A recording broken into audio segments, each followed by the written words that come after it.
Hello, this is Life Coach Angelia. And since I finished with the Starting Over class, I'm going to start on the Teen Pregnancy Life Coaching Program. I'm going to present that to you. And this is a program that I taught out in the community for about 15 years. Um, and I had several handouts, but, I don't have that to show you. You wouldn't be able to see the writing, but just that was there.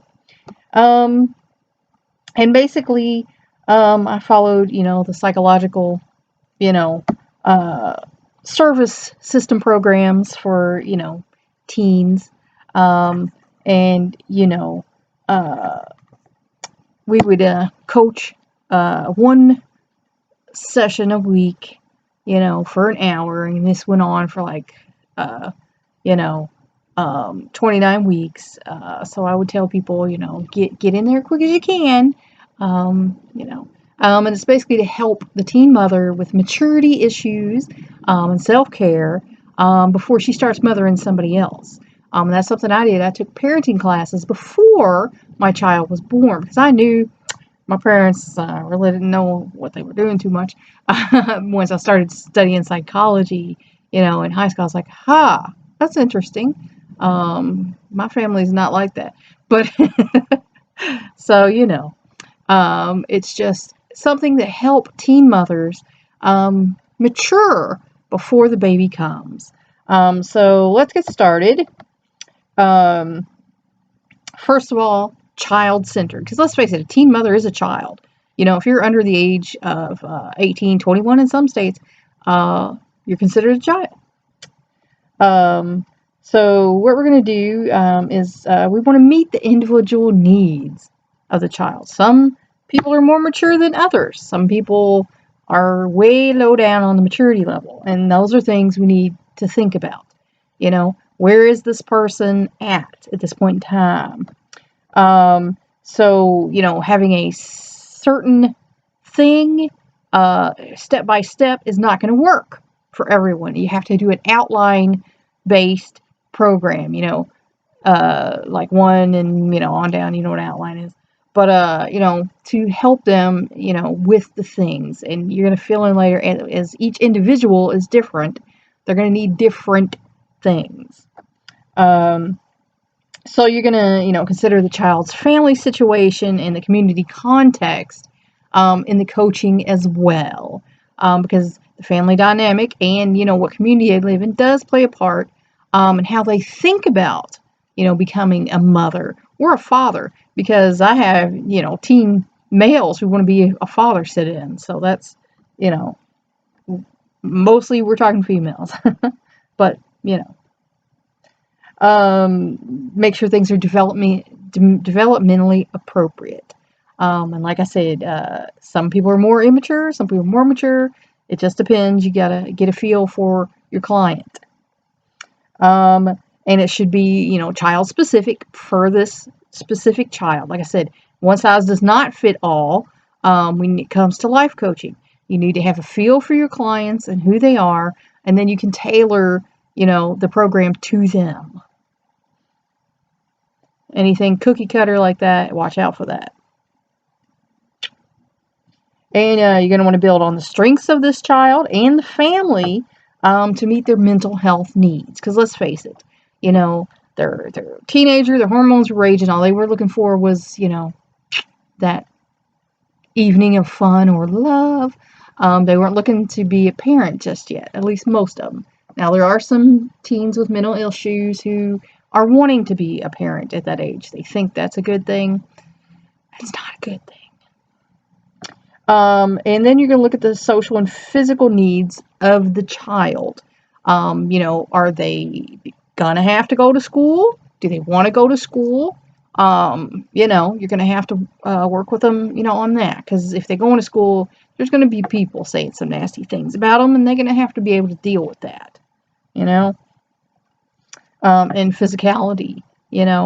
Some people are more physically able than others, and some teens are in sports, and you're going to have to, know. And I had a whole bunch of pregnancy books I used to have that I got when I was pregnant, and that my mom gave me her old ones, and you know, so I would make copies, for the girls of things, that you should do and you shouldn't do.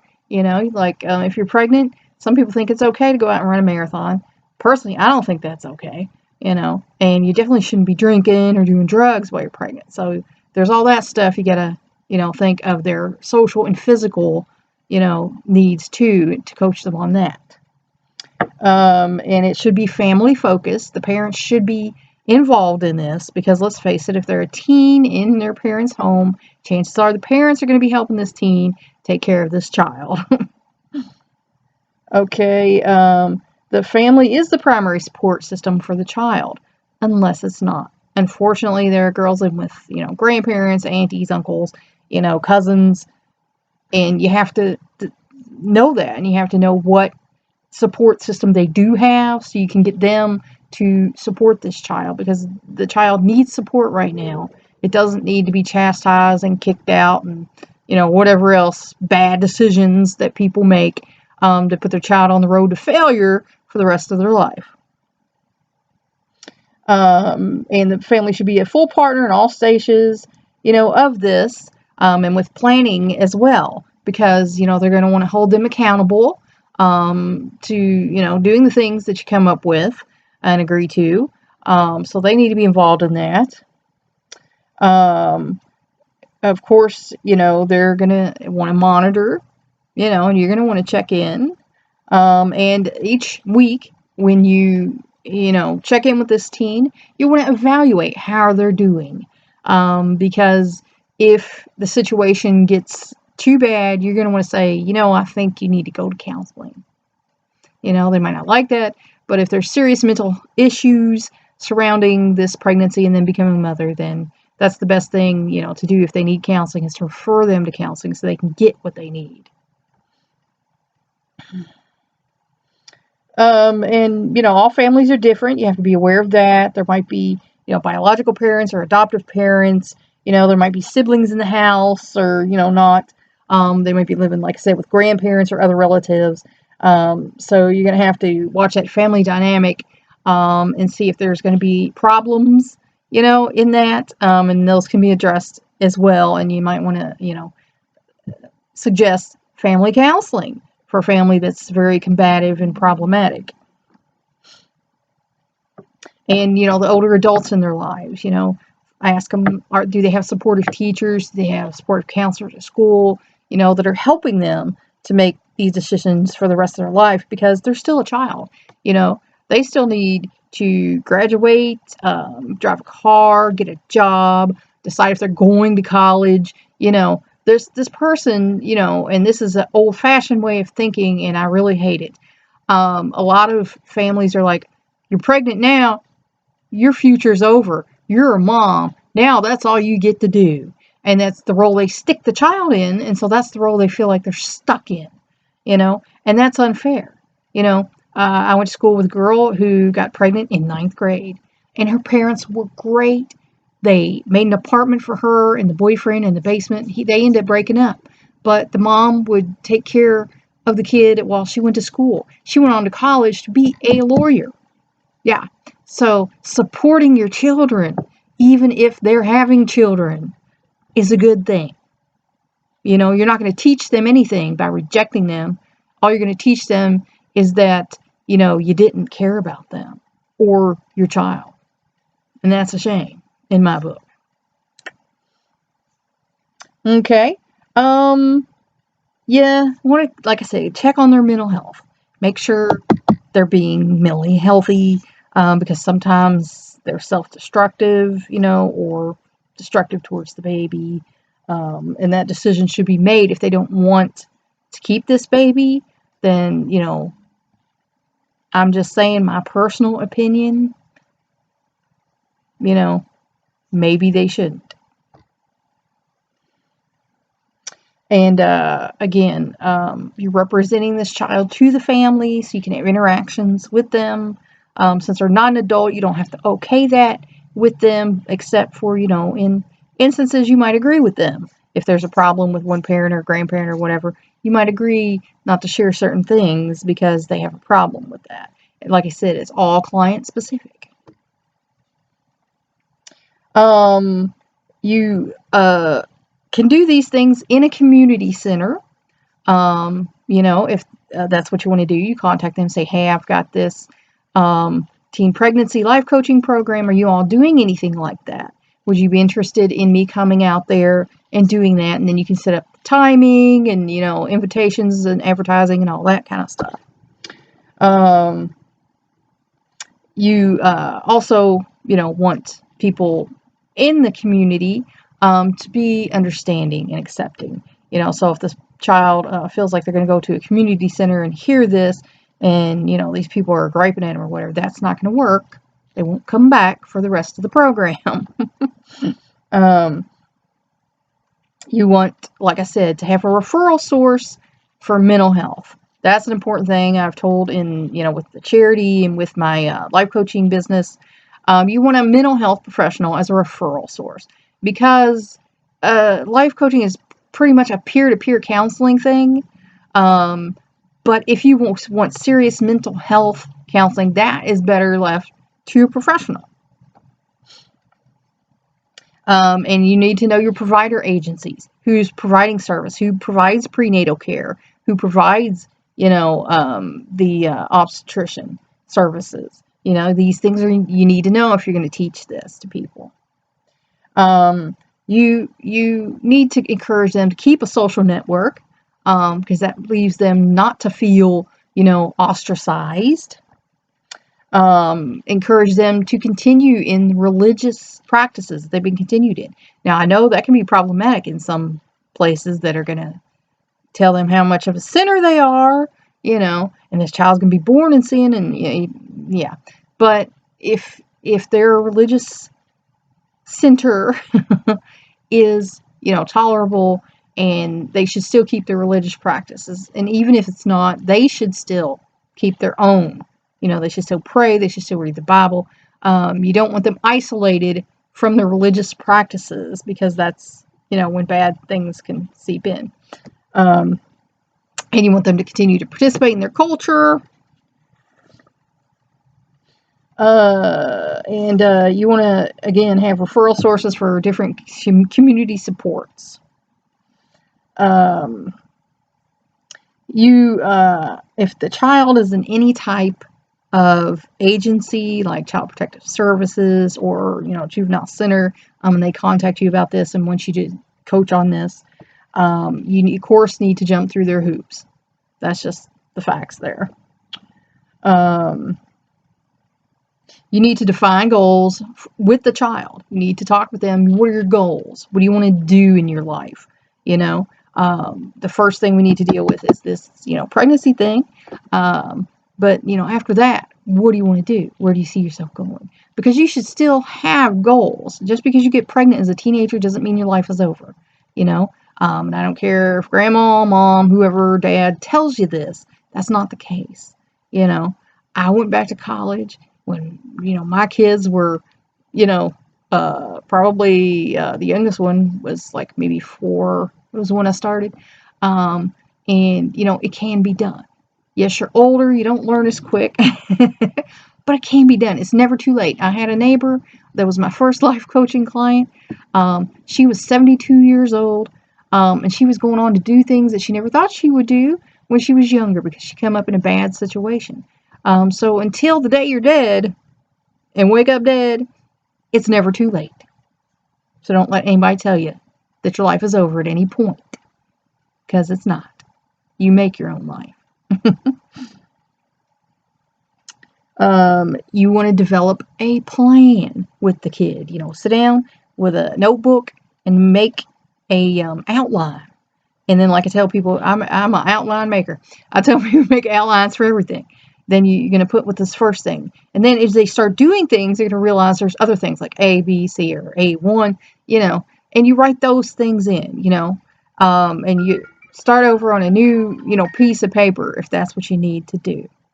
I'm going to have to pause for a second. Sorry about that. That was my insurance agent. Has some business to take care of.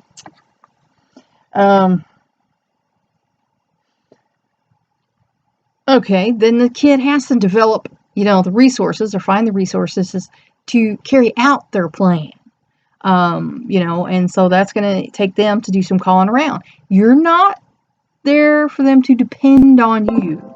Don't become, someone who they depend on for everything. You're not making appointments for them. You're not driving them to appointments. You're their coach, their pregnancy coach.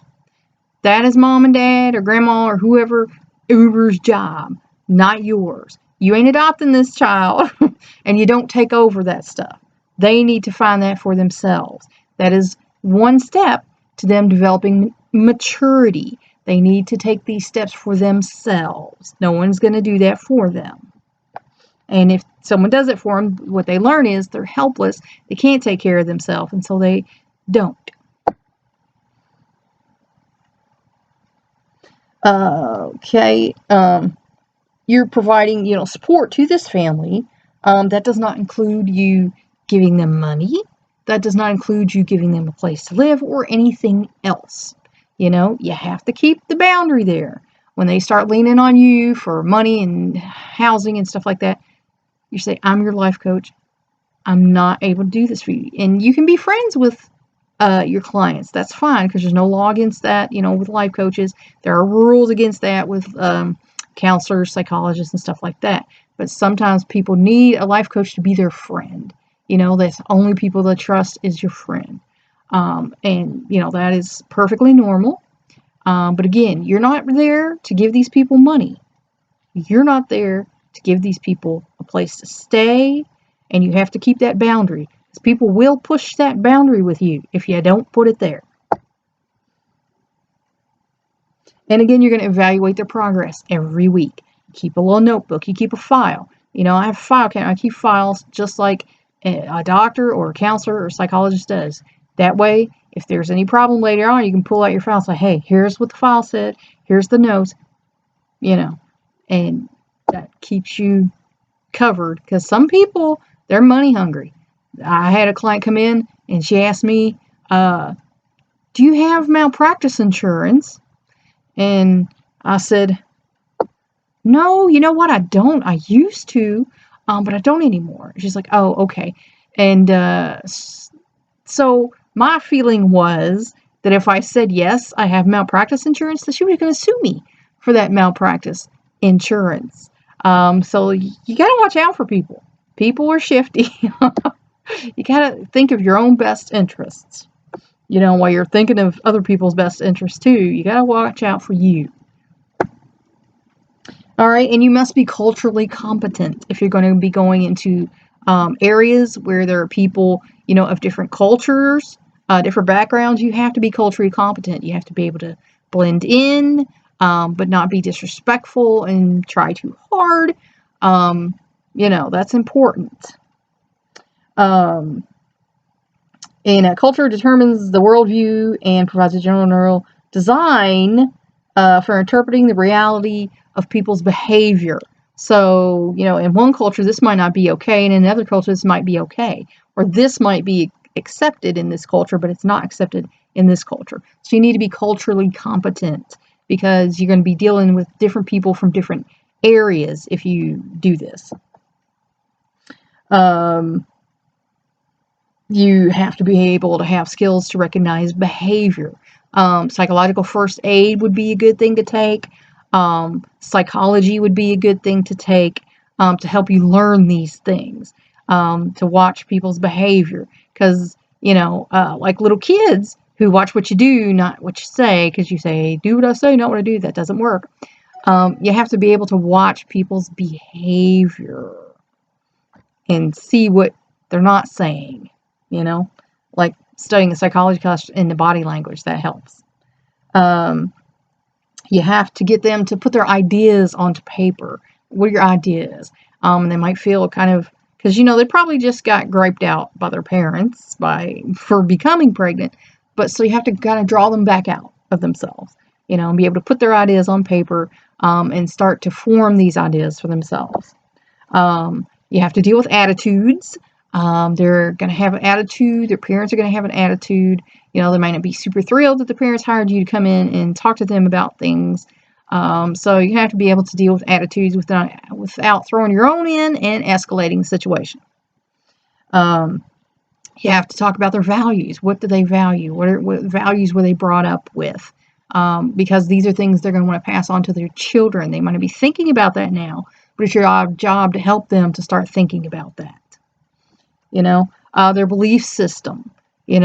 These are also things they're going to pass on. They might be thinking about that now, but they need to start thinking about that. Their customs. There are different customs in different cultures. What you do with an African American family might not work out the same with a Japanese American family. So you're going to need to learn different customs, because these are things they're also going to carry on in their family in the next generations. Language. I've been studying Spanish for years now. I am not, competent in speaking Spanish. But if you want to learn different languages, if you're, a young dog and not an old dog and have problems learning new tricks, by all means, study languages, because this is how you communicate with people, and it will help you. If you're able to communicate with someone in their native language, that definitely can help without having to have an interpreter, or try to figure out what they're saying in broken English. Rituals are certain rituals in different cultures, and you have to be able to respect that. And these are also things you're going to want them to, encourage to pass on if they want to. Now, some people have a very different view than their parents have, and they don't want these things passed on.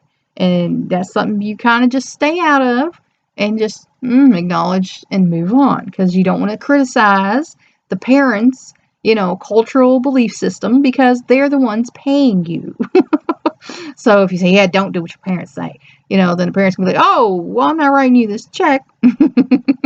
So, you gotta kind of watch that. You don't want to commiserate too much with the teenager and become just as immature and, flighty as they are. Again, ceremonies, they may or may not be getting married. It's not happening so much today, but it used to be. If a teenager got pregnant, they had to get married. My own mother told me when I was 40 years old, they had to get married. You don't ever have to get married. If someone forces you to do that, that's a shame on them, So again, you're going to want to think about ceremonies that go through, in different cultures. There's different things, and you have to be respectful of that. You learn their characteristics. What is normal for them? What is not normal for them? If you've gone 3 or 4 times and they're normally like this, and then suddenly it's different. Say, I notice, usually we're doing this, but now we're doing this, and you're acting a little different, and what's going on? And there might be something that's happened in the family or school or whatever, but you want to draw that out of them so they can process that. It's like they talk about, taking out your garbage. If you don't take out your garbage, it's going to fester and, rot. Same thing with your internal garbage. If you don't take out your internal garbage, it's going to fester and rot. So you do want to do that. And again, you're going to want to be, around their group of people when you're in their home, and be okay with, whoever's there. If you don't want to interact with them, you can just be polite and wait until they have whatever they have to say and then move on. You want to do the least restrictive and least intrusive, coaching that you can.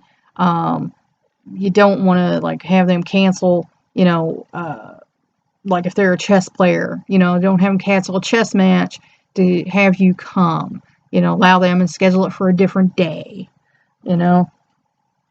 The most appropriate natural setting for the child is, of course, in their home. I've had people say, I want to do this in my bedroom, or we can do this here in the living room. Excuse me. Most parents are really nosy. They really want you to be in the living room so they can hear and see what's going on, and after a few, then they realize, you're not this radical person who's telling their child to go out and do, whatever. Because of course the parents are concerned the child's already pregnant. What else is going to happen? So again, you want to do the least restrictive and intrusive, coaching that you can do. And, that's based on the needs of the child and the family. And of course, you want to do strengths-based approach because everybody does better with things they're good at and things they like. You're not going to put them through this rigid step-by-step thing because that's not going to work for a lot of people. Some people it will be, Some kids are very organized and ready and, they like that organization. But a lot of them don't. So again, it's based on theirs. So, you want them to develop, an attitude and set of practices that they go through on a daily basis. A lot of homes where there are problems don't have structure. So you want to teach them to develop structure for themselves. They need to develop structure for themselves because they're becoming grown-ups now. They're going to be a parent. And so they need to be able to schedule their own time and plan out their day. So they're going to need to be able to do this for themselves. I had to pause a minute again. Sorry, my son's dog was having problems. Okay, you want them to learn to build on their strengths. What are they good at? What do they like the most? Because, in the future, that's the thing that they're going to stick with and be best at. Is something that they like and they're good at. What are their competencies? What, again, are they good at? What are they, going to stick with? What are their accomplishments? Because chances are, before they became pregnant, they, might have gotten an award in school for this or won first place ribbon in this. Have them think about that, their accomplishments and what they want to accomplish in the future, because like I said, life shouldn't end because you got pregnant. What are their goals for the future? Like I said, you want to have them put them out on an outline. How do we achieve these goals? Because that gives them hope and they don't feel like their life is over because, they did this thing and now they're going to be a parent. What is their motivation for wanting what they want?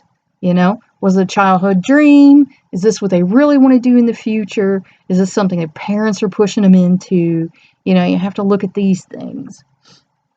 They need to be able to know who they are, and at this age, it's hard to do because your logical thinking really doesn't start kicking in until you're 18 to 22 years of age. But we need to get them thinking about that because they're going to be raising little people. So, they have to grow up a little quicker. So they have to be able to identify and make use of resources, in their community, in their school, natural supports in their family. They have to be able to do this for themselves. And that's something you need to teach them is that you have to do this for yourself. Nobody's going to drop this in your lap. Nobody's going to take care and meet all of your needs. You have to do that for yourself.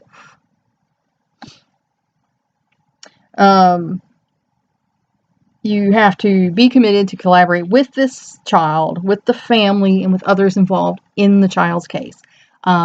Because if you go in there with a chip on your shoulder, like if you got pregnant when you were a teen and you were treated badly, then that's going to show. And then the family's going to be, combative with you, thinking, you're trying to teach this kid, these things. And this is the number one problem with maturity nowadays, is that children aren't taught to make use of resources to help them. Too many parents do things for the child.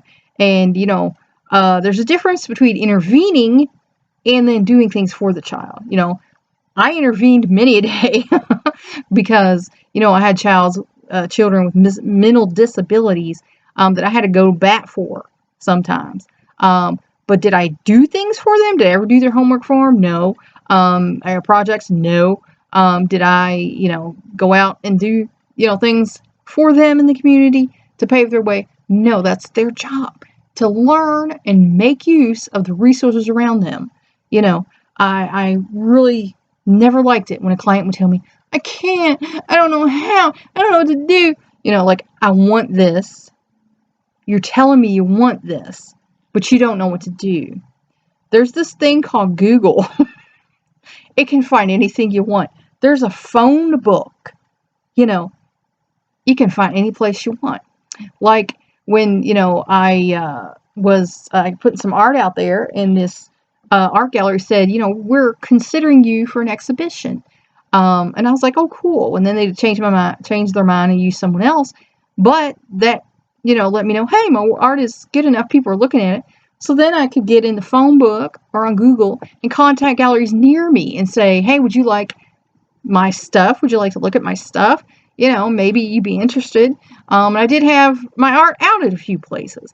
So if that's what you're interested in, that's what you need to do. You can't say, woe is me. My life is so hard. There's stuff, I can't do this for myself. I need help. Someone help me. Someone give me money. Someone give me a place. No, that's not what you need. You need to stand up on your own 2 feet. And you need to do that for yourself. Be your own best parent. If you didn't have the best parents in the world, be your own best parent and do that for yourself. Well, that was our bell. So that's all for now. Until next time.